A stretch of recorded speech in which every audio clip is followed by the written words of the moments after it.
Mike is actually standing down as Chief Executive later this year, so I want to take this opportunity. British Red Cross have worked with Conservative Home over many years at Party Conference, so a thank you from me to you and to the organisation for all your work and support. So to tell us more about the work that British Red Cross are doing to build resilient communities across the UK, please welcome Mike Adamson.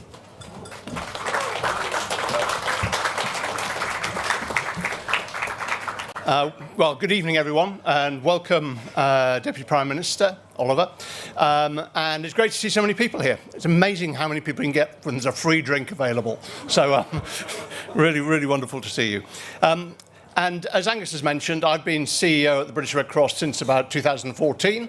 And over that time, we've learnt a lot about the way in which to respond to emergencies, both here in the UK and around the world.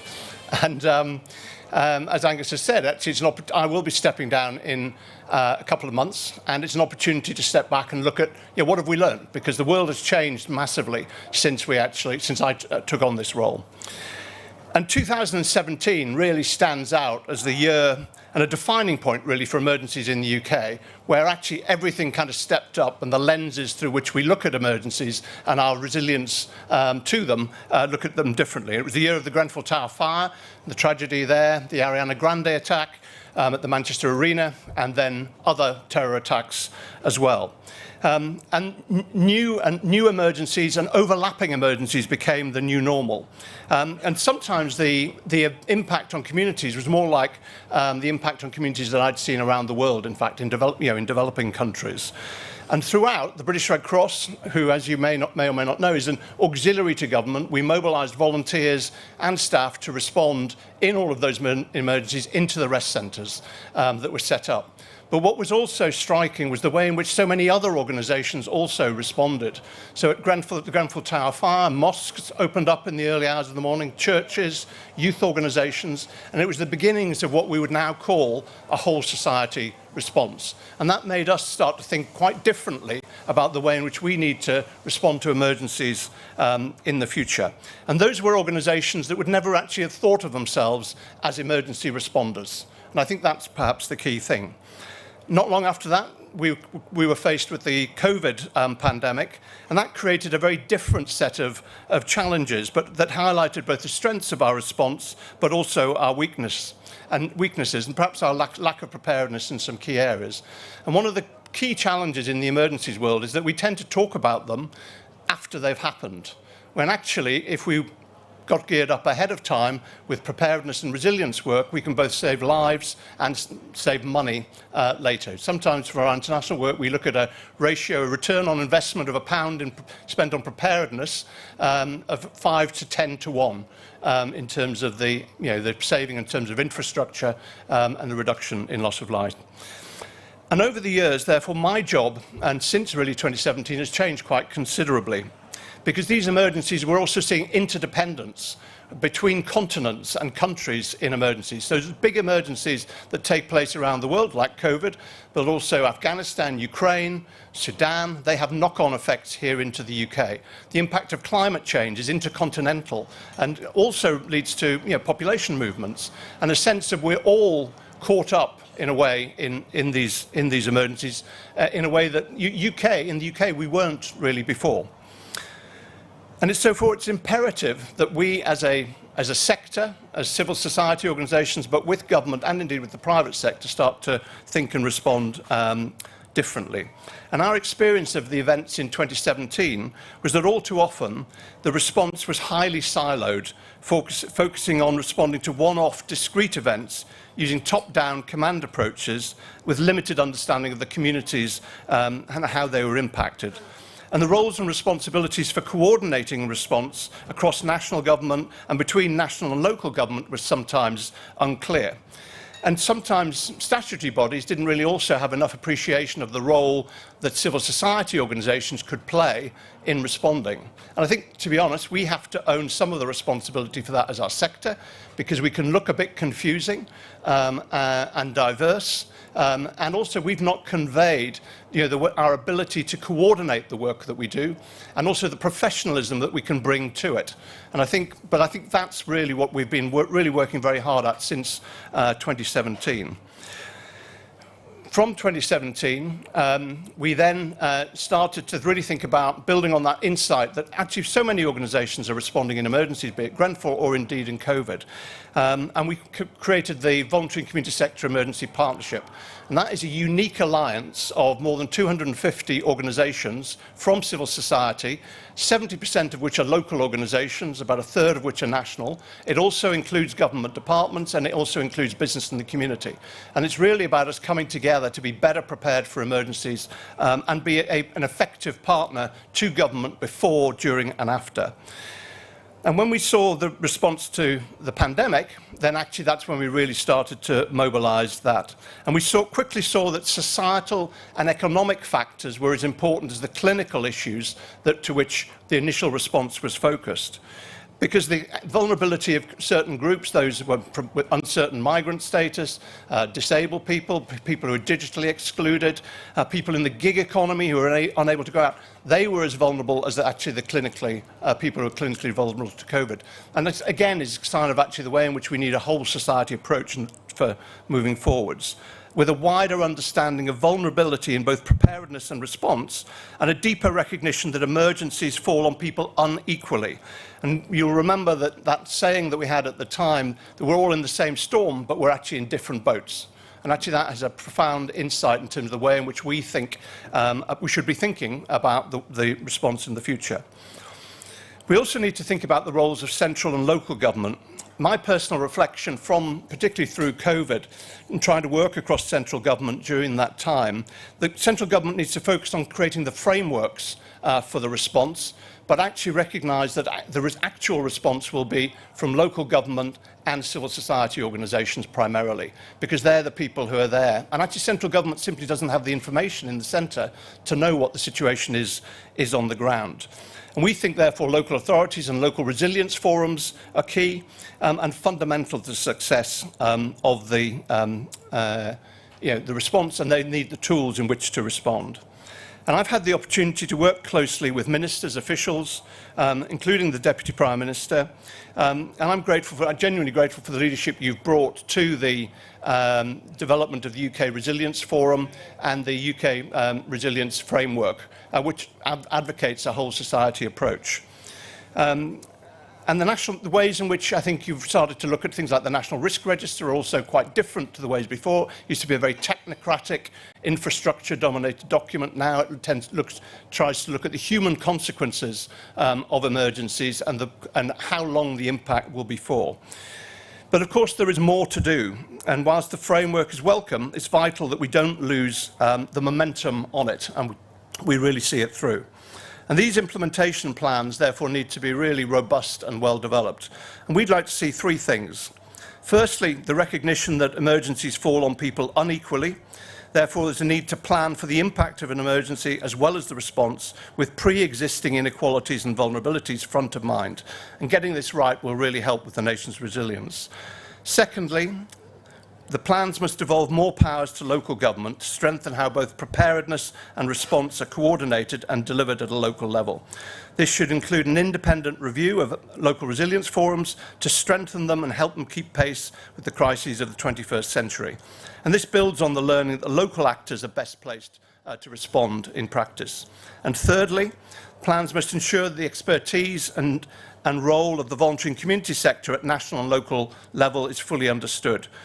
The voluntary and community sector is well connected to communities and focuses on the human aspects of recovery that can otherwise be forgotten. And we're there before, during and after, and we're very flexible in the way in which we work.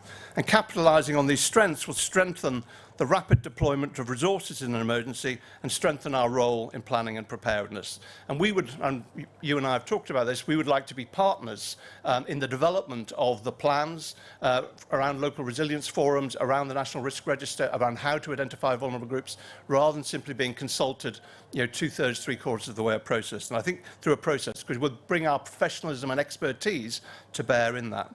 So I think we've really come a huge distance, actually, since 2017. And there's a real opportunity to build on the framework that's been developed.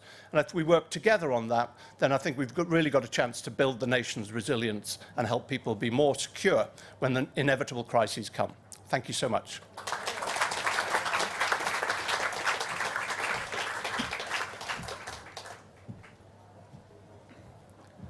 Well, thank you, Mike. I don't know about the free drinks. I fear I'm competing with a disco next door. So I shall try and keep my remarks relatively brief.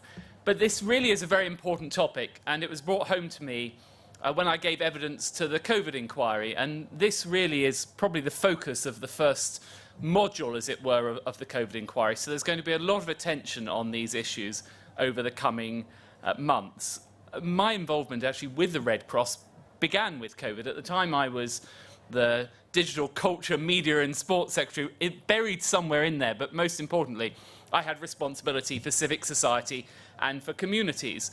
And it really struck me that the moment COVID really began to take off, the Red Cross were there, civic organisations were there, and voluntary organisations came together almost overnight to help us through that crisis, whether it was at the very beginning where we were helping people that were sheltering from COVID, or through that fantastic effort that we saw during the rollout of the vaccine programme, which really gave us huge pride in what we can achieve together. So I would like to begin with an enormous thank you, Mike, for all the Red Cross did, but also everything that you have done since as we've sought to learn the lessons after COVID. And of course, the pandemic was a wake-up call. It tested our personal resolve, it tested our institutional architecture, and it tested government structures. But I also saw how it brought out the very best in all of us. Of course, our NHS heroes are rightly championed, but the hordes of community volunteers and that vaccine army literally turned the tide. We could not have defeated the virus without all of those efforts. But equally, we cannot afford to forget the lessons of COVID, or to think that the fact that it happened before somehow makes it less likely it's going to happen again. It is just as likely to happen this year or next year as in 20 years or 100 years' time. And it's quite difficult for us as humans to grasp this. We think, oh, we've done that thing, so it's less likely. It really is no less likely that it's going to happen next year.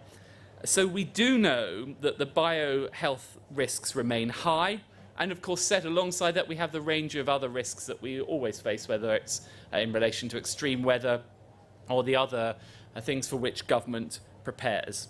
And that's why the Prime Minister has tasked me to lead the cross-government effort in relation to this, particularly through the creation of the National Security Council's Committee on Resilience. And that is really pulling together all the different bits of effort to make sure we are well prepared.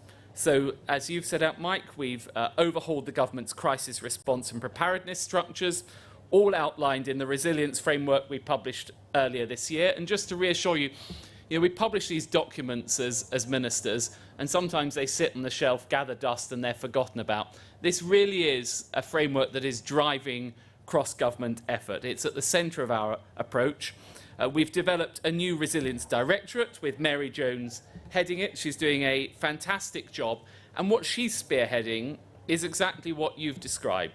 So, of course, we have the lead government departmental model, where we allocate to individual government departments responsibility for different risks. But what we really learned through COVID was, first of all, we have to have a whole of government approach, and we have to have a whole of society approach, bringing people together to address those challenges. So she's spearheading that effort. But also, we need to think about the so-called cascading risks, because I think this is one of the things that we learnt out of COVID, that the best laid plans sometimes start to come apart when you actually see these compounding effects. So when you see the effect of COVID crisis on our local government service, then the consequences of that in terms of wider effects on society. So thinking about how all of those fit together is another key area of work that we are undertaking. So that's why we formed the National Security Committee on Resilience, which I chair on behalf of the Prime Minister.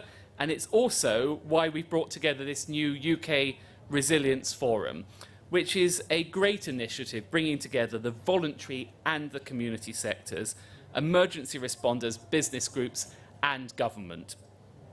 But it's not one of those sort of traditional government exercises, where we have the review, we implement the structure, and we forget about it. Again, just like the framework, this forum is at the centre of driving the work that the government is doing. And I genuinely believe that this is a dynamic, iterative process, and the resilience framework sets out the actions to 2030 and will continue to make sure that we are match fit for when that next crisis hits.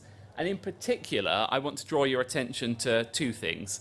First, the reinvigorated National Exercising Programme. Now that's to test our readiness to respond to large-scale and enduring incidents of catastrophic risks as set out in the National Security Risk Assessment. This brings together bodies like the Red Cross to test that whole of government and whole of society approach. So taking it from the abstract to the actual implementation by testing it in real life. And also, we're developing our vision for the UK Resilience Academy. That builds out of the Emergency Planning College, again learning the lessons of COVID to make sure that we have cross-government and whole of society education and learning, and that's a major initiative from the government. And I think together those will embed that culture of resilience by training many more people to be crisis ready. And of course, every major crisis requires collaboration between government, local resilience fora, civil society, business and individuals. That really is the golden thread that runs through all of our efforts to facilitate that better coordination between all of these different groups. And of course, we expect crises to test us, and everyone, as we saw during COVID, brings something different and something unexpected. So the test of our response should be, have we learnt the lessons of what has gone before, and are we better prepared for what is to come? And I believe on this basis we have made a lot of progress. I'm determined that we do more, but we can only achieve it by working with organisations like the Red Cross and all those other voluntary and civic society organisations represented here tonight. So thank you for your efforts, thank you for your continuing efforts, and together I'm sure that we'll be better prepared for when that next crisis hits. Thank you very much, everyone.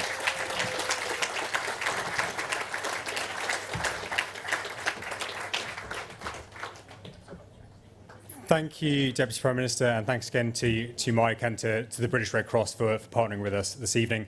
Please do stay, enjoy the beverages and snacks and things there. Do mingle with some of the Red Cross team who are around the room to learn more. And thank you once again for coming this evening. Thank you.